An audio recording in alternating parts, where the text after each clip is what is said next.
Good morning guys! Another day, another vlog, no? So, andito kami sa aming lupain kasi ang aga-aga guys. Kasi titingnan namin yung tinanim namin nung nakarang araw. So, ito yung malunggay guys. Okay pa naman guys yung malunggay. Akala ko kung namatay siya kasi ilang araw na sunod-sunod guys na na umulan siya. So, okay naman siya. So, dagdagan natin guys yung support dyan sa mga gilid niya para hindi siya matutumba kaagad. Tapos tatanggalan din natin ng mga wild na damo. Ayan. So ito yung update sa ating prutas na tinanim natin guys. Ito naman is yung ano ito? Ito naman guys is yung atis. Itong puno na yan is atis yan siya guys. Tapos ito namang isa guys is yung avocado. Yung paborito kong avocado guys. Ito naman is yung normal lang to guys na bayabas. Ito normal lang to na bayabas. Hindi yata umulan kagabi guys. Kasi doon sa aming apartment is umulan man siya guys. Ito is yung lemon. Lemon yan siya guys. So kailangan naming dalaw-dalawin guys no kasi wala kasi ditong kabahay-bahay guys. So mamaya may mga wild na mga animals guys. Tapos aatakihin ba tsaka anuhin lang siya. So ganyan siya guys. Oh. So ayun lang guys yung unang bahay dito guys. Yung tatayo siya.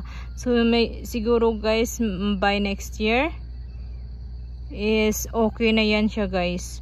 Ang bilis niya guys matapos. Oh siguro mga 3 months. Oo, mga 3 months na nila yan guys na na ginagawa. Ang bilis nila napatayo yan. Napatayo talaga. Tapos ito yun dati yung nakikita nyo guys na madami siyang bulaklak ng banaba. Ito is banaba siya to. Yung puno na yan, banaba. Tapos straight na ito is banaba to lahat guys. Tapos doon sa pinakadulo guys, yun doon, paturo-turo ako. Doon yan guys, parang forest parang gubat na may mga farm. Tapos mayroon doon may mga wild animals doon no, wild na mga ibon.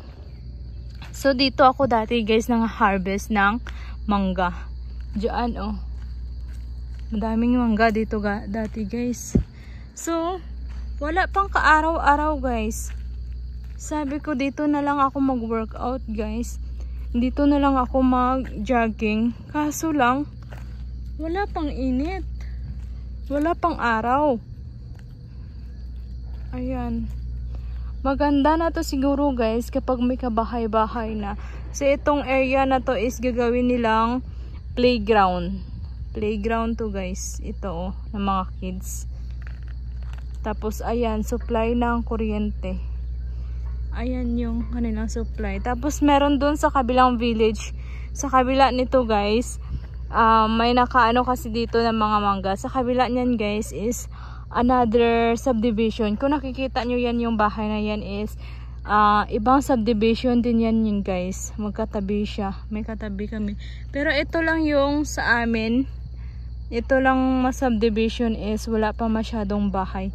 Isa pa lang. So magiging dalawa na to guys kasi doon sa pinakadulo guys is nagsa-start na din sila mag-construct ng bahay nila. So iba-ibang klase yan dito yung ayan o 3-story siguro yan guys yung bahay niya. Pinagawa niya guys 3-story. So, ipakita ko pala sa inyo guys, kung mag-construct ka pala ng bahay guys, is ganyan siya. Ganyan yung itsura. So, merong ginagawa yata doon sa kabila guys. Oh. Hindi ko alam guys, ginawa ko tong taniman yung aming lupa. Sabi ko kasi matagal pa naman kami mag-construct siguro dito ng bahay.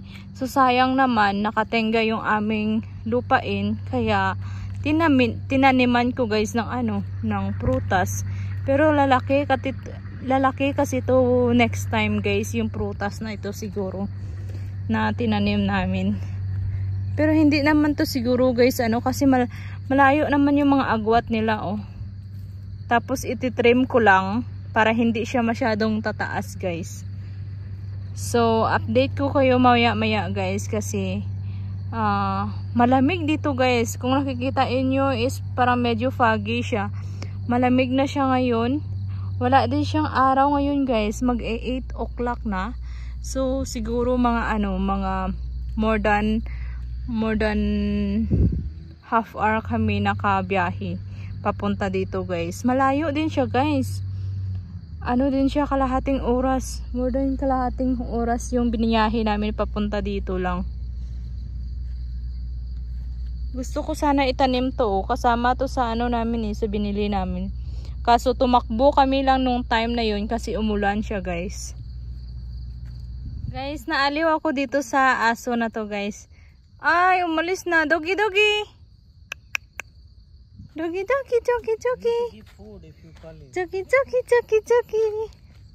See? Lumapit siya guys. Doggy. Bait niya naman. Bait niya guys. Namiss ko yung aso namin sa probinsya namin. Pero natakot ako baka kagatin ako nito. Bye-bye na. Ay! Gusto niya to So bye-bye na. Babalik na ako sa aking work. Back to work na ako. Bye-bye. Back to work na ako, okay? So ito yung ginagawa ko na lang guys. Tinatanggal ko yan na lang yung mga damo na ligaw na damo guys. So trabaho muna tayo guys. Kasi yung Indiano ko is upo-upo lang siya guys. Antok pa yata to guys.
So guys, malinis na rin yung aming aming tinanim dito guys. So ayan siya, nakahilira. Ito lang yung nalinisan namin guys, kasi ito lang yung may tanim sa ngayon. So ayan yung portion na yan guys, is naglagay din ako ng ginger, ng luya, kung sakali mabubuhay siya dyan guys, para kung pupunta kami dito is meron kami makuha. So maganda tingnan guys kapag malinis, diba? So ayan kasi yung iba guys, oh, the rest. Ayan. So 8 AM na guys, wala pa ring sikat ng araw, mag 8:30 na siguro. So uuwi na kami guys maya maya konti. So ayun lang guys, bye.